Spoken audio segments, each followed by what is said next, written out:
이번 2월 달은 2월 29일까지 있는 달입니다. 이 2월 29일은 4년에 한 번씩 돌아오는 거 아시죠?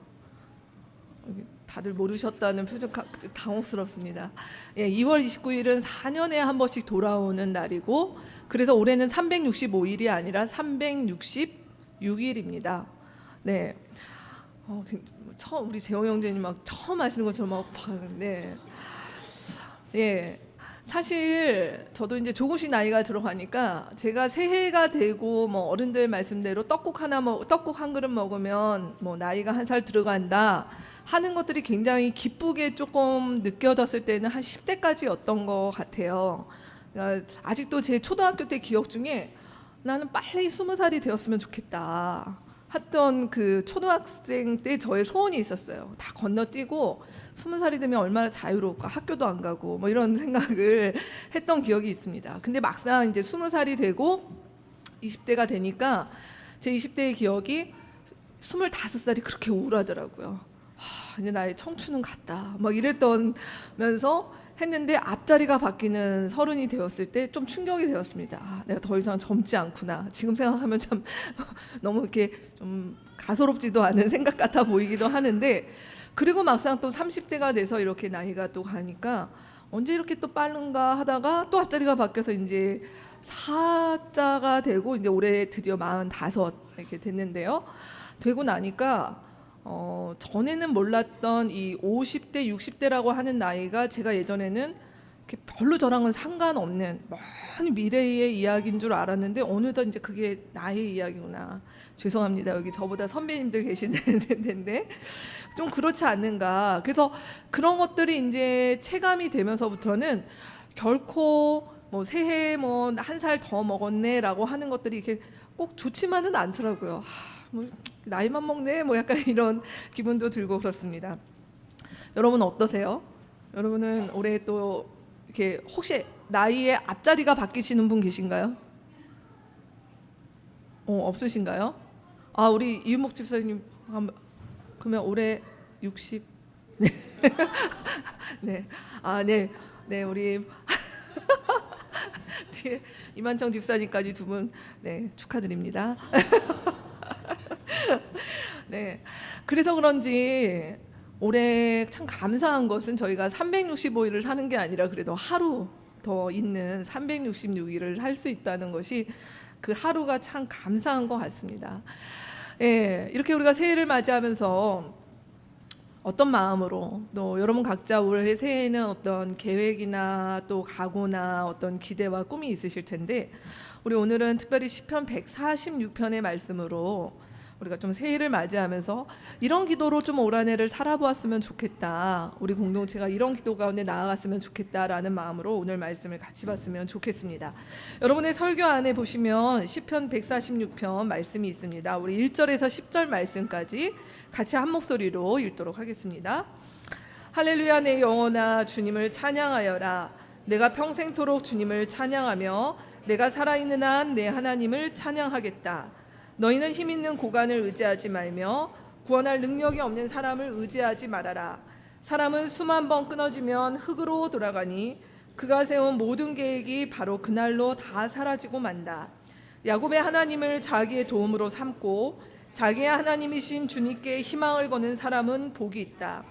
주님은 하늘과 땅과 바닷속에 있는 모든 것을 지으시며 영원히 신의를 지키시며 억눌린 사람을 위해 공의로 재판하시며 굶주린 사람에게 먹을 것을 주시며 감옥에 갇힌 죄수를 석방시켜 주시며 눈먼 사람에게 눈을 뜨게 해주시고 낮은 곳에 있는 사람을 일으켜 세우시는 주님은 의인을 사랑하시고 나그네를 지켜주시고 고아와 과부를 도와주시지만 악인의 길은 멸망으로 이끄신다.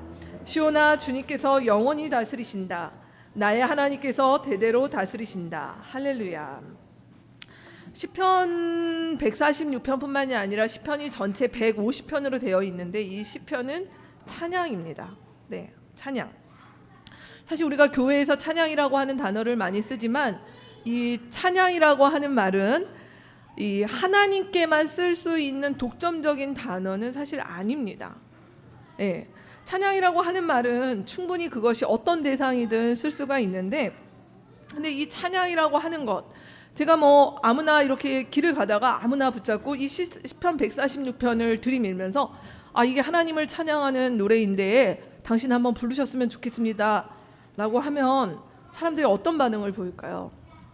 네, 좀 이상하게 여기겠죠. 물론 혹 그 가운데 정말 어떤 믿음이 신실하신 분을 우연찮게 만났다면 뭐 그분은 이걸 찬양으로 받아들일 수 있겠지만, 전혀 배경과 또 이해가 없는 분들한테는 굉장히 제가 하는 짓은 이상한 짓이 될 것입니다. 왜냐하면 이 찬양이라고 하는 것은 제가 여러분의 설교 안에도 정의를 내렸지만, 찬양은 바로 그냥 노래가 아니라 어떤 관계에 기반하는 노래이기 때문에 그렇습니다. 사실 우리 인간들이 맺고 있는 모든 관계, 이 모든 관계는 뭐 크게 조금 나눈다면 이렇게 나눌 수 있지 않을까요? 어떤 대상과의 그 관계 속에서 찬양과 찬사를 보낼 수 있는 관계, 또 아니면 반대로 그냥 무시와 아니면은 비난을 맺을 수 있는 관계, 좀 이렇게로 보여지게 됩니다. 사람이 맺고 있는 이 관계에 대해서 저는 뭐 우리가 여러 관계들이 있지만, 사실 우리가 이제 여기 계신 대부분의 분들이 성인이시다 보니까 우리가 맺는 관계가 한 두 가지 정도로 크게 나눌 수 있을 것 싶은데, 그것은 뭐냐면 사회적이고 공적인 관계, 그러면서도 또 친밀하고 사적인 관계, 이 두 가지가 있습니다. 이 사회적이고 공적인 관계라고 얘기하는 부분들은 사실 우리들 대부분이 이런 관계 속에 있죠. 뭐 직장에서 뭐 동료들이나 상사와 맺는 관계들, 또는 뭐 선후배들, 또 지인과의 관계들 속에는 얼마든지 이런 공적이면서도 또 사회적인 관계들이 있습니다. 근데 이런 관계들의 특징은 무엇이냐면, 이런 관계에서 내가 찬양과 찬사를 받는 것은 무엇인가 상대와 나와의 관계 가운데 그 찬양과 찬사를 받을 만한 어떤 일이나 사건이나 어떤 보상이 있을 때에 찬양과 찬사가 서로에게 이루어지는 것이죠. 네, 여러분이 직장에서, 여러분 지금 여기 제가 이렇게 보니까 이 직장 생활 하고 계신 분들이 많은데요, 여러분이 동료들에게 받는 어떤 평가, 동료들에게 받는 평가, 또 반대로 나의 직장 동료들에게 또는 주변의 사람들에게 내리는 여러분의 평가는 어떤 것이 있습니까? 만약 어떤 사람이 나를 굉장히 좋아하고 나에게 굉장히 잘한다라고 얘기를 했을 때, 만약 그 사람이 나와 아무런 것도 없는데 그저 인간적으로 나를 좋아하는 사람을 나의 어떤 직장이나 일터나 아니면 어떤 관계들 속에서 그런 사람들이 내 주변에 많다, 그것은 굉장히 큰 축복일 것입니다. 그러나 대부분의 관계는 내가 직장에서 인정을 받고 찬사를 받고, 소위 그것이 오늘 얘기로 하면은 찬양을 받는다고 얘기하는 것은 무엇인가를 뿌린 것이 있거나 그 상대에게 도움을 주었거나 아니면 그 상대가 볼 때 무엇인가 부러워할 만한 무엇이 있기에 사실은 그런 것들을 받았다라고 하는 부분입니다.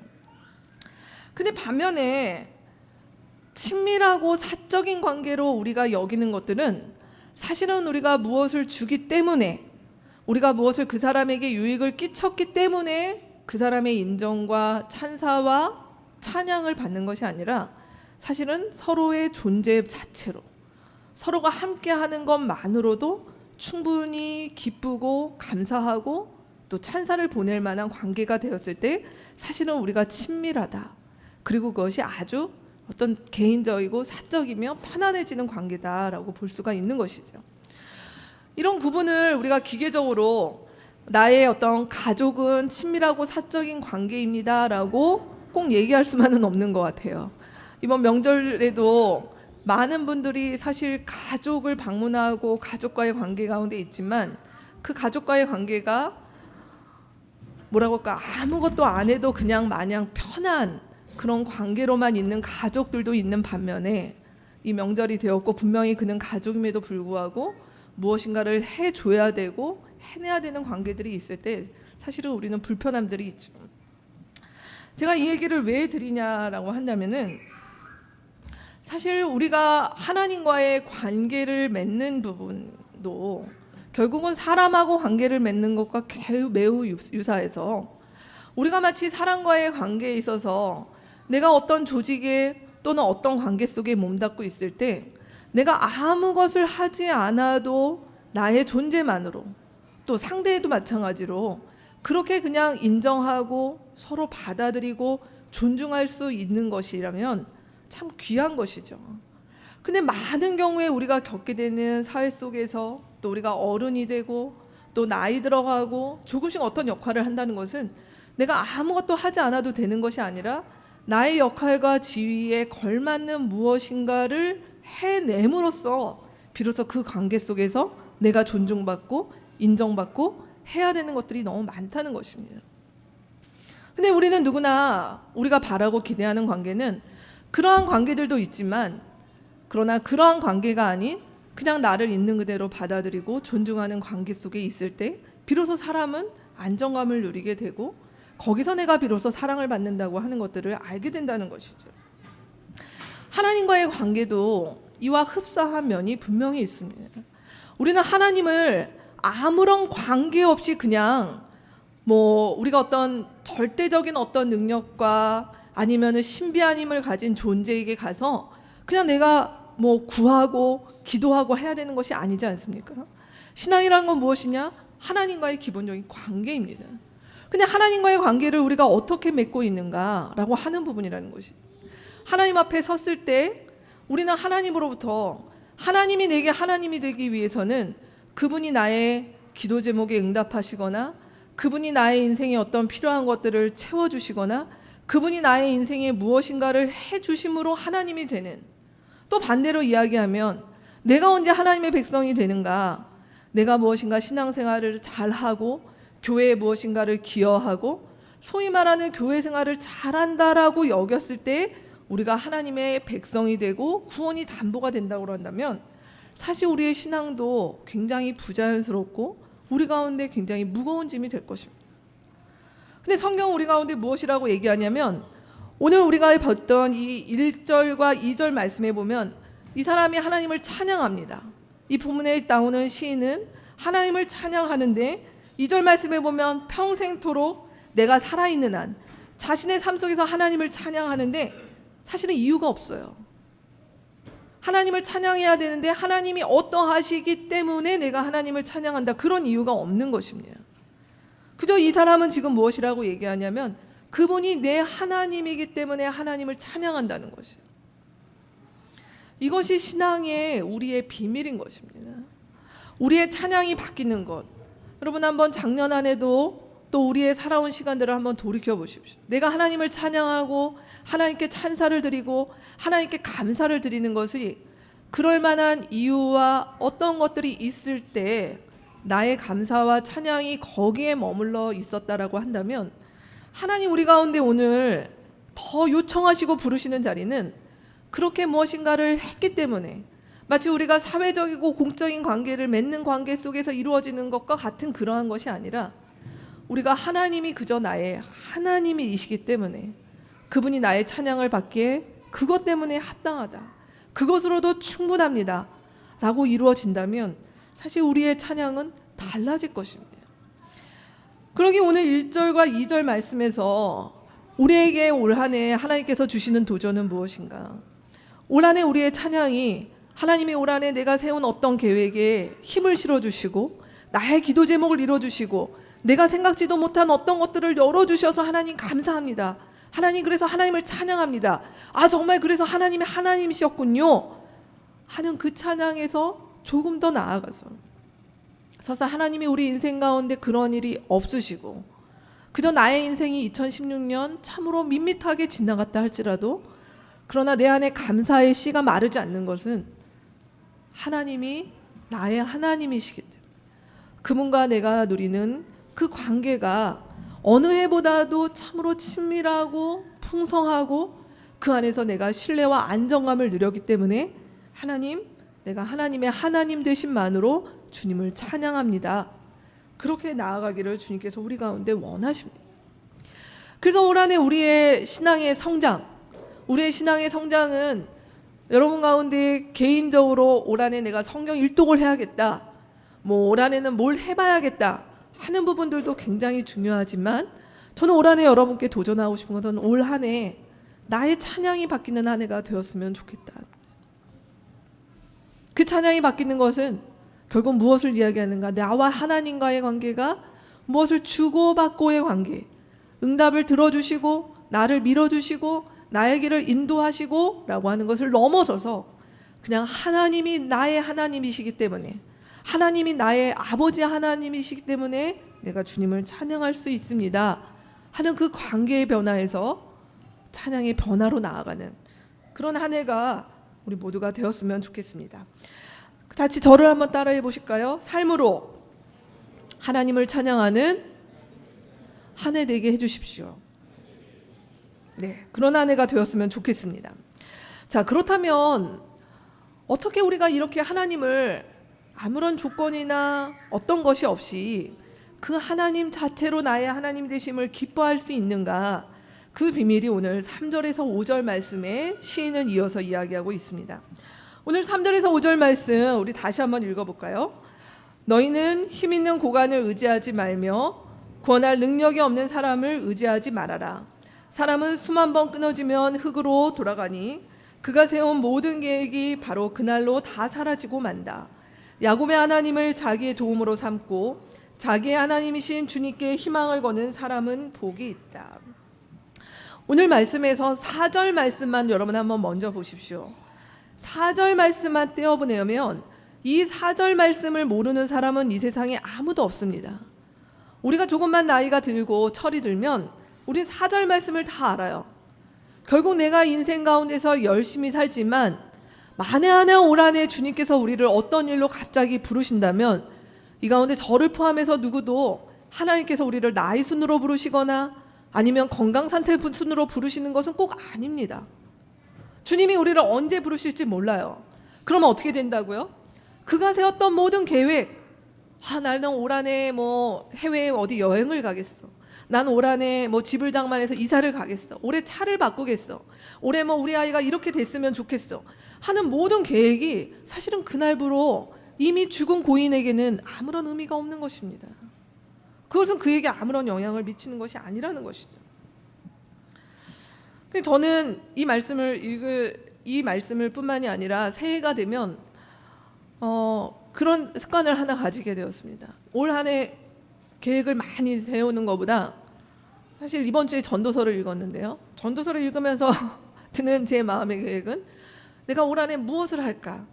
무엇을 더 채울까가 아니라 사실은 하나님 앞에서 무엇을 더 비울까?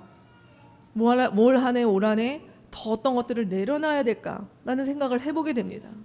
왜냐하면 인생은 전도서의 말씀대로라면 주님께서 부르시는 그 순간 사실 오늘 우리의 수고와 우리가 머리 쓰면서 했던 그 모든 것들이 사실은 그날부로 의미가 없어지는 것이 인생의 유한함이기 때문에 그렇습니다. 이 4절 말씀을 우리가 모르는 사람이 아무도 없음에도 불구하고 오늘 이 3절에서 5절 말씀에는 어떤 얘기를 하는가? 4절을 우리 인생이 다 아는데 그 길, 그 모두가 지나가야 되는 4절의 그 길 속에서 사람은 두 가지 선택을 한다는 것이에요. 그 선택은 무엇인가? 첫 번째로 3절의 선택을 하는 사람들이 있다는 것입니다. 그들은 무엇인가? 인생의 유한함을 알지만 3절의 말씀처럼 힘 있는 고관을 의지하고 구원할 능력이 누군가에게 있는가를 열심히 찾아다니면서 자기의 인생을 살아가는 사람들이 이 세상 가운데 태반이라 라고 말씀하고 있는 것입니다. 요즘 말로 얘기하면 사실 굉장히 슬픈 용어지만 금수저의 삶을 지향한다라고 하는 것입니다. 즉 무슨 이야기입니까? 내가 금수저가 되던가 아니면 나에게 금수저의 역할을 해줄 수 있는 누군가가 있기를 바라면서 내 인생을 그렇게 살아간다라고 하는 것입니다. 우리 아이들을 키워서 열심히 공부를 시키고 한국의 많은 학부모들이 아이들에게 매달려 있는 이유가 뭘까요? 아이들이 내 아이가 세계 평화를 위해서 살아가고 내 아이들이 돈은 못 벌어도 인생의 힘든 사람들 가운데 함께 있기를 바라는 부모는 그렇게 많지 않은 것 같습니다. 사실 우리의 마음 가운데 있는 것은 이 아이가 잘 자리를 잡고 충분한 사회적인 여건과 기반과 주변에 좋은 인맥을 하는 아이로 자라기 위해서 그렇게 아이들 공부시키는 것 아니겠습니까? 또 자라서 스펙이나 또 우리가 결혼하는 문제나 직장을 잡는 문제나 인간관계를 쌓는 많은 부분에서 결국은 우리의 마음 가운데 있는 이 세상을 살아가는 많은 사람들의 마음 가운데 그 유한한 인생을 살아가면서도 우리가 추구하는 것은 내가 힘 있는 고관이 될 것인가? 구원할 능력이 있는 사람이 될 것인가? 아니면 그런 사람을 내 배우자로 삼을 것인가? 나의 가까운 지인으로 둘 것인가? 이것이 우리의 인생을 살아가는 목표인 경우가 얼마나 많이 있습니다. 신앙도 이 관점으로 바라보는 경우가 많은 것이죠. 하나님도 나에게 그런 분이 되셔야 되는 거예요. 내가 필요할 때 그분의 힘을 보여주시고 내가 아쉬울 때 그분의 능력이 나에게 흘러 들어오는 것이 마치 신앙생활을 잘하고 성장하는 것처럼 말하는 것이 교회 안에 얼마나 많이 있습니까? 그러나 우리 공동체에서 계속 말씀 같이 나누고 있는 것, 우리가 예수를 믿고 회심하는 것은 사실 사후보험 되는 것이 아니라는 것입니다. 이 땅에서 어떻게 사는 것에 대해서 하나님은 노터치고 죽음 이후에 천국이라고 하는 보험을 드는 그것이 우리의 회심과 복음의 목적이 아니라 사실 회심은 우리가 이 땅에서 어떻게 살아갈 것인가, 나의 삶의 전향이요, 나의 삶의 라이프 스타일이요, 내가 뭘 추구하는 것인가, 그것이 우리의 회심의 내용이다 라고 이야기하고 있지 않습니까? 오늘 말씀은 무엇이라고 얘기하는가 하면 우리가 정말 하나님을 제대로 믿고 싶으면 3절의 삶을 의지하지 말으라는 것이에요. 3절의 삶을 의지하지 않는 것에서 나의 삶이 오늘 더 비껴나가는, 올 한 해 더 거기서 멀어지는 삶을 살아라, 그것이 너가 바라는 참 하나님을 만나는 길이다 라고 이야기하고 있는 것입니다. 여러분, 이 말씀 앞에 깊이 고민해 보십시오. 하나님 그거 알지만 사실 살아보니 그렇지 않습니다.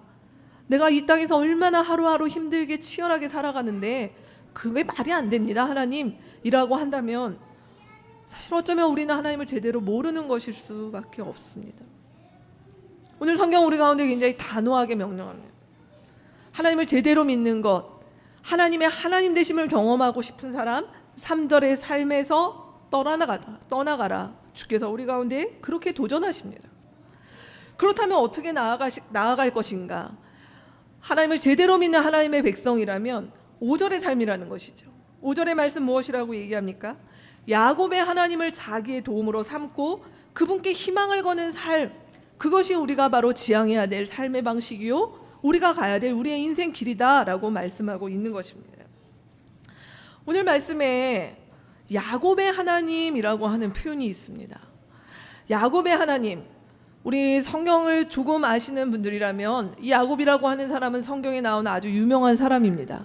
특별히 야곱이라고 하는 사람은 창세기에 그의 일생이 나오는데요, 창세기에 나오는 유명한 사람 아브라함, 이삭, 야곱, 요셉, 이들이 이스라엘의 족장이라고 이야기하는데 이 족장 중에 제일 많은 분량을 차지하는 사람이 야곱입니다. 사실 어떻게 보면 이삭같이 무난한 사람도 있는데 굳이 창세기에 보면 이 야곱의 태어날 때 과정부터 시작해서 그가 결혼을 어떻게 했는지, 왜 하나밖에 없는 형하고 관계가 안 좋아졌는지, 왜 그렇게 그는 부인이 4명씩이나 있었는지, 왜 그의 자녀들이 13명이었는데 그 13명의 문제가 그렇게 많았고 하나밖에 없는 딸한테는 그렇게 기가 막힌 일이 일어났는지 아주 시시콜콜한 이야기를, 이 야곱에 대한 이야기를 기록하고 있습니다. 근데 오늘 본문에서 무엇이라고 얘기하냐면 야곱의 하나님이 어떤 하나님이었는가라고 주목하라라고 하는데, 이 창세기의 내용을 여러분, 제가 이 시간에 이 야곱의 이야기를 다 할 수 없지만 야곱의 교훈을 보면서 우리가 혹 창세기를 읽으면서 내가 야곱처럼 살아야겠다라고 생각하시면 사실 말씀을 좀 잘못 보는 것입니다. 우리에게 하나님께서 야곱의 이야기를 이렇게 길게 주시는 것은 어쩌면 야곱이라고 하는 사람은 성경에 나오는 대표적으로 3절의 인생, 우리가 오늘 본문에 봤던 이 3절의 인생을 추구했던 사람입니다. 어떻게 하면 내 인생에 힘이 있을까? 어떻게 하면 내 인생에 구원할 능력을 내가 겸비할 수 있을까를 대표적으로 살았던 사람이 바로 야곱이었습니다. 그렇기 때문에 그는 어떻게 보면 양심과 수치와 이런 것들조차 그의 인생에서 생략된 채 그가 형의 장자권을 얻게 되고요, 또 삼촌의 집에 가서 일을 하면서도 사실 그는 어려운 일들을 참으로 기구하게 많은 겪은 인생을 살아갔습니다. 그런데 그때마다 하나님께서는 야곱을 일깨워 주셨어요. 야곱을 일깨워 주셨는데 그때마다 야곱은 하나님께 무엇인가를 배운 것 같지만 사실 그의 인생의 말년에까지의 모습을 보게 되면 그는 그때마다 자기의 어떻게 보면 머리와 자기 어떤 판단과 능력과 계획을 믿고 살았기 때문에 오히려 또 어려움을 또 겪게 되는 일들을 겪게 되었다라고 하는 것이죠. 야곱이 그러했기 때문에 요셉을 만나 이집트로 가서 바로왕 앞에 섰을 때 그가 했던 고백이 있습니다. 바로왕이 물어봤죠. 연세가 어떻게 되시냐? 야곱이 이렇게 대답합니다. 나의 조상들, 나의 아버지나 할아버지보다 내가 오래 살지는 않았지만 나의 인생은 참으로 험악했습니다. 그런 고백을 합니다. 그의 고백의 내용은 무엇입니까? 어쩌면 그의 인생 가운데서 하나님께서 야곱에게 주어진 그의 인생 학교에서 그가 하나님을 누군지를 빨리 알고 그가 더 이상 힘 있는 공안과 구원할 능력이 있는 사람이 되기 위해서 발버둥치는 삶을 졸업하고 정말 하나님을 신뢰함으로 그의 인생을 나아갔다라면 조금 다른 모습이 되었지 않았을까 하는 그런 후회가 그에게 있어 보입니다. 근데 그는 그렇지 못했다라고 하는 것에 대한 후회라는 것이죠. 그래서 어떻게 보면 야곱은 이런 고백과 같습니다. 내가 이제야 하나님이 누구신지 알았고 이 세상에 힘 있는 것들과 힘 있는 존재가 되기 위해서 살려고 했던 인생이 참 허무한데 그걸 내가 깨닫고 나니 뭐라는 것입니까? 주님 앞에 갈 날이 다가왔다는 것이에요. 그걸 내가 진작에 깨달았으면 좋았을걸?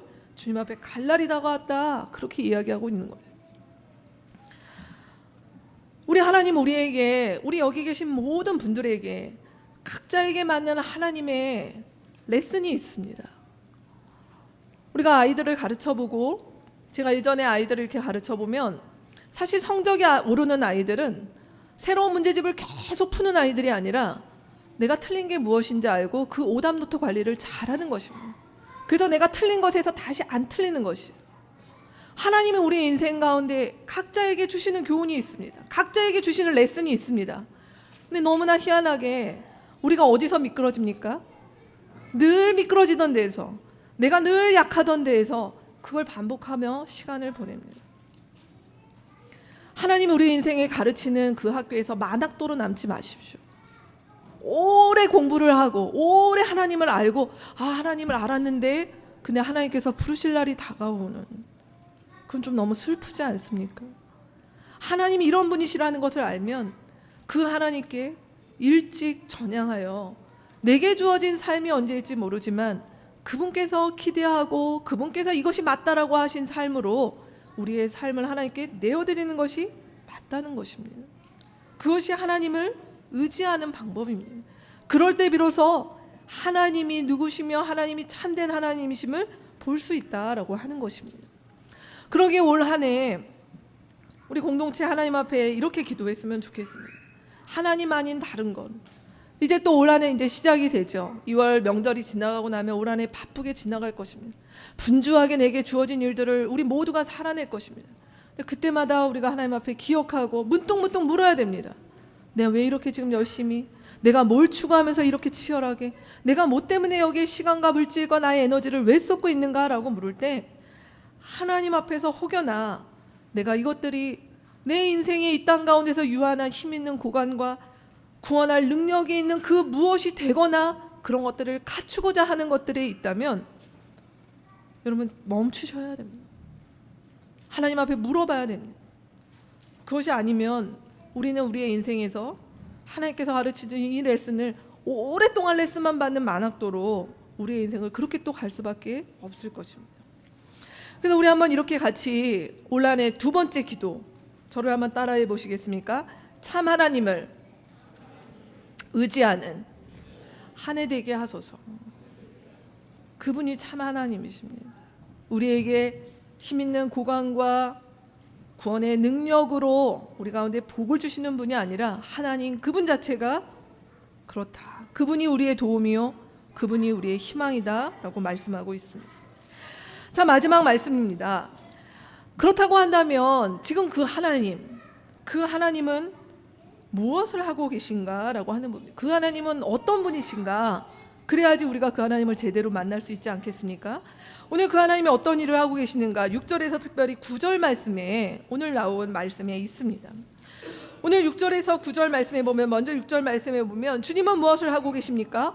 하늘과 땅과 바다 속에 있는 모든 것을 지으신 분이십니다. 이 창조가 지금 멈춰 있는 것이 아니라 여전히 하나님의 창조는 지금도 현재 진행형입니다.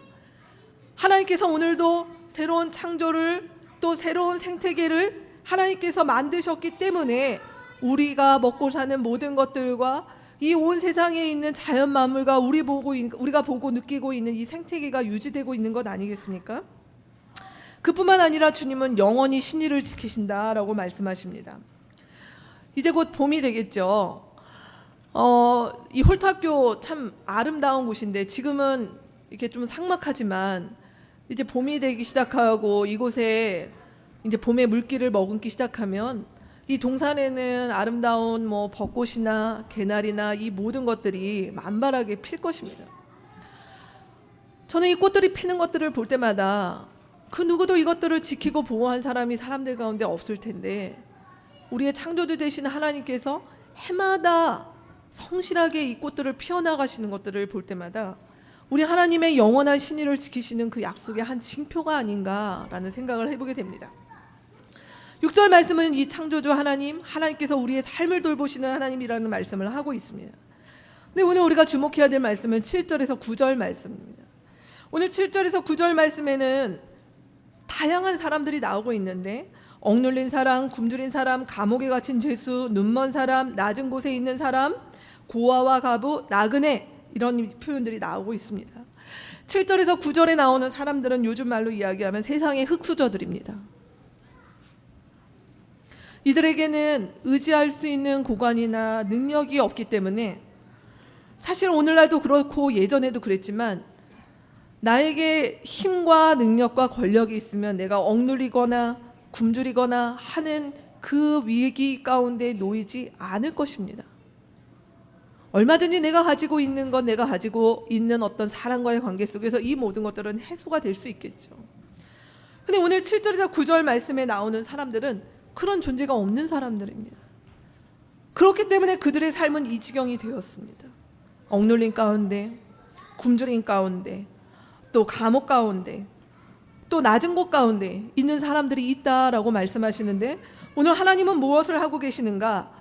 그 바로 세상의 흙수저들 곁에 계시다라고 말씀하고 계시는 거예요.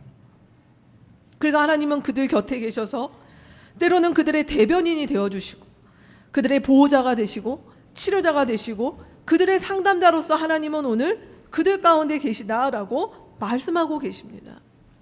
하나님 분명히 우리가 고백하는 대로 하나님은 세상 모든 곳에 안 계신 곳이 없고 그분의 영이 온 세상 가운데 충만합니다. 그건 맞습니다.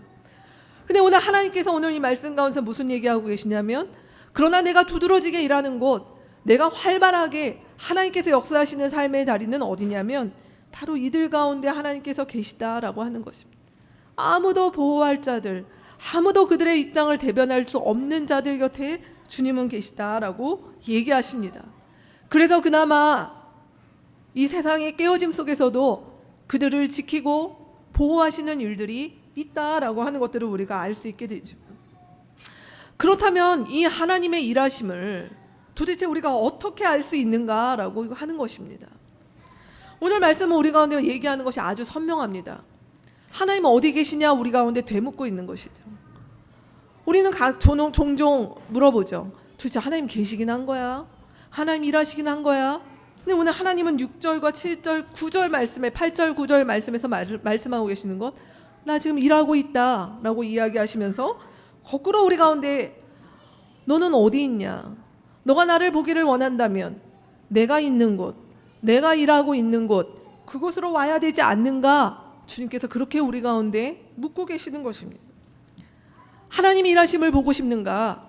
하나님의 살아계심을 목도하고 싶은가? 그렇다면 그 하나님이 계신 곳, 그 하나님이 일하신 그 곁으로 가라 라고 우리 가운데 말씀하고 있는 것입니다. 오늘 이 말씀은 우리 가운데 굉장히 중요한 말씀인 것이 그렇다면 오늘 우리 삶의 자리가 어디냐라고 우리 가운데 고민하게 합니다. 내 곁에 누가 있는가라고 하는 것이죠. 난 누구 곁에 가 있는가? 사실 하나님은 눈에 보이지 않으셔서 우리는 하나님과 함께하기를 원합니다. 하나님과 동행하기를 원합니다. 하나님 곁에 머무르기를 원합니다. 우리 좀 전에도 그렇게 찬양했습니다. 근데 그 하나님은 어디 계시냐는 것입니다. 오늘 말씀은 우리 가운데 이야기합니다. 하나님이 그들 가운데 있다. 이 세상에 약하고 참으로 눌려있는, 소위 요즘 말로 이야기하는 그 흙수저의 인생들 가운데 있다. 그리고 어쩌면 그 흙수저의 인생은 이 세상의 눈으로 본다면 여기 있는 우리 모두가 사실은 그 속에 포함될 수도 있는 것입니다. 그러기에 하나님은 오늘 우리 가운데 이 말씀 전체를 통해서 계속 말씀하시는 것이죠. 난 누구 곁에 가려고 애쓰는가? 내 곁에 누가 있는 삶이 되기를 지향하는가? 라고 하는 거예요. 여러분, 이건 고민할 필요가 없지 않습니까? 지금 내가 이제 명절이 아니라 여러분의 직장과 가정과 여러분의 삶터로 갔을 때 주로 내 곁엔 누가 있습니까? 그리고 나는 누구 곁에 머물기를 즐겨 하십니까? 또 내가 누구 곁에 없기 때문에 무엇인가 인생이 아쉽습니까? 그게 누구인지 여러분 물어보십시오. 난 주로 누구 곁에서 시간을 많이 보내는가? 그러면서 그 속에서 우리는 혹시 하나님을 찾고 있었다면 그 하나님은 거기에 계셨는가? 오늘 말씀은 우리 가운데 질문합니다. 그러면서 이 말씀은 올 한 해 우리 가운데 주는 도전은 올 한 해 어쩌면 우리의 곁에 있는, 우리가 곁으로 가야 되는 그 사람들, 우리가 하나님을 더 가까이 하고 하나님을 더 깊이 만날 수 있는 사람으로, 그들로 우리의 주변과 우리의 곁에 머무르는 사람들을 변화를 가져와야 되는 것은 아닌가 하는 것들을 보게 된다는 것입니다. 사실 명절을 앞둔 이번 한 주도 너무 기가 막힌 일들이 사실 또 있었던 한 주 아닙니까? 제가 뭐 구체적인 어떤 사건을 이야기하기도 너무 부끄러운 일들이 이번 주에도 있었습니다. 그 일들을 바라보면서 그 곁에 도대체 누가 있었을까? 네. 그 안타까운 일들과 사건의 현장들 속에 무엇이 있었을까 하는 고민을 해보게 됩니다. 올 한 해도 어떤 일들이 있을까요? 우리 사회에. 하나님은 오늘도 얘기하십니다. 내가 그들 곁에 있다. 내가 이 땅 가운데 약하고 눈물 가운데 있으며 삶의 어려운 지경 가운데 있는 그 곁에 있다. 그렇다면 우리의 삶도 그들과 함께 있는 것들을 즐거워하고 그들 곁에 가는 것을 주저하지 말라고 주님께서 우리 가운데 도전하십니다. 바라기는 올 한 해 저와 또 이 자리에 있는 우리 공동체 가족들의 삶이 그것이 누구일까요? 여기에 나와 있는 것처럼 꼭 의인, 고아, 과부 이런 어떤 것들일 수도 있지만 하나님께서 우리 가운데 곁에 머무르기를 원하시는 사람들이 우리 공동체적으로 누구일까 같이 고민해 봤으면 좋겠습니다. 그래서 우리가 그냥 항상 말로만 여기에 머무르는 것이 아니라 2016년에 우리 나들목 일상 공동체가 하나님께서 일하시는 곳, 하나님께서 곁에 머물러 있는 사람들 곁으로 우리 공동체의 발걸음이 한 걸음 더 나아가고 그들 곁에 머무르는 것 삶이 우리 공동체의 시간과 인생 속에 같이 있었으면 좋겠습니다. 마지막 세 번째, 우리 기도문 한번 또 여러분 같이 한번 읽어볼까요? 하나님의 사랑과 정의를 배우고 닮아가는 한 해 되게 하소서. 예, 말씀 맺겠습니다. 제가 서두에서 사실 새해가 되는 것이 우리 이렇게 나이를 한 살 먹어가는 것이 꼭 달갑지만은 않다라고 이야기를 하지만 사실 성경에는 우리 가운데 참 위로가 되는 말씀이 있는데요. 바울 사도가 이야기한 고린도후서 4장 16절의 말씀에 보면 겉사람은 낡아가나 속사람은 날로 새로워라고 하는 이 말씀이 있습니다.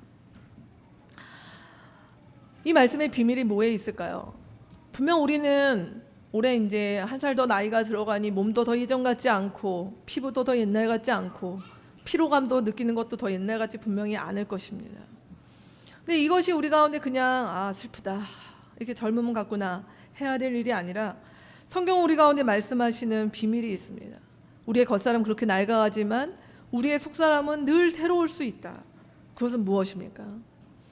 오늘 말씀에 의하면 우리가 하나님을 어떻게 만날 것인가, 2016년에 하나님이 그 무엇을 주시는 분이시기 때문에 내가 하나님께 찬양과 감사를 드리는 것이 아니라 그냥 하나님이 나의 하나님이시기 때문에 그분과의 관계가 깊어짐으로 하나님께 찬양을 드릴 수 있다면, 그리고 그 하나님을 우리가 믿기 때문에 이 세상은 끊임없이 너가 이 세상에 능력 있는 사람, 능력 있는 존재가 되어야 된다고 말하는 그 거짓 메시지에 속지 아니하고 하나님을 나의 희망과 도움으로 여기며 올 한해 그분께 나의 삶을 의탁하는 사람, 그리고 더 나아가 그 하나님께서 오늘도 열심히 일하고 계시는 우리 세상에 약하고 또 눌려있는 자들의 삶의 곁으로 우리가 나아갈 때 하나님은 그곳에서 우리를 만나주시고 또 우리의 속사람을 새롭게 하시는 그 일들을 하시겠다고 말씀하십니다. 2016년이 밝았습니다. 저와 여러분의 올 한 해, 나이는 먹었지만 우리의 속사람이 날로 새로워짐을 경험하는 그런 축복된 인생 올 한 해 맞이하셨으면 좋겠습니다.